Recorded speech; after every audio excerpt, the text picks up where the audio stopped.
এটা হলো যেদিন ভাই বাড়ি ছিল সেই দিনের ভিডিও ক্লিপ।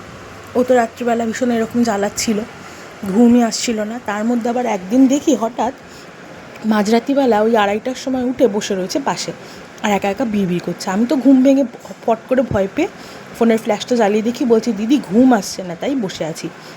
এবার তোমরাই বলো, মাঝরাতে উঠে যদি কাউকে এরকম বিড়বিড় করতে দেখো অন্ধকারে, তোমরা তো ভয় পাবেই। যাই হোক, hello everyone, good morning to all. কালকে সানডে ছিল, কিন্তু সকালবেলা ভিডিও এডিট করে আর পোস্ট করা হয়নি। আমি নর্মাল একটা ভিডিও পোস্ট করে দিয়েছিলাম।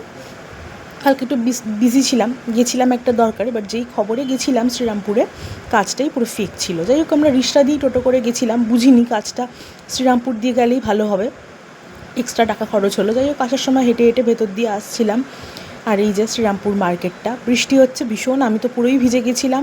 আর ওই শার্টগুলো তো ভিজে গেলে কেমন গায়ের মধ্যে চিপটে থাকে, ভালোই লাগে না। তারপর আবার ট্রেনে করে বাড়ি ফিরলাম। ট্রেনে করে বাড়ি ফেরার পথে নেমেছিলাম হচ্ছে রিষড়াতে। রিষড়াতে নেওয়ার কারণ হচ্ছে, রিষড়ায় যে 4 নম্বর প্ল্যাটফর্মে ওই কচুরি ঘুগনি মিষ্টির দোকানটা, ওটা ভীষণ ভালো লাগে আমাদের। ভীষণ মিষ্টির কোয়ালিটিগুলোও টেস্টি এবং কচুরি ঘুগনিটাও বেশ ভালো, তাই নিয়ে বাড়ি ফেরার ইচ্ছে ছিল। এবার ওখানে গিয়ে না একটা মজার বিষয় হয়েছে, আমরা কেউ দোকানটা খুঁজেই পাচ্ছিলাম না। দোকানটা খুঁজে না পাওয়ার কারণ হচ্ছে, লাস্ট কয়েকদিন আগে যখন গেছিলাম দোকানটা কিন্তু নর্মালি ছিল।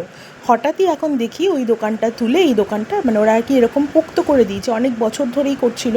বর্তমানে দোকানের নাম দিয়ে ব্যানার দিয়ে একটা দোকান মতো করে স্টেশনের উপরে ভীষণ হাইজিনিকভাবে এবং ভীষণ পরিষ্কার পরিচ্ছন্নভাবে দোকানটা কিন্তু দেওয়া হয়েছে।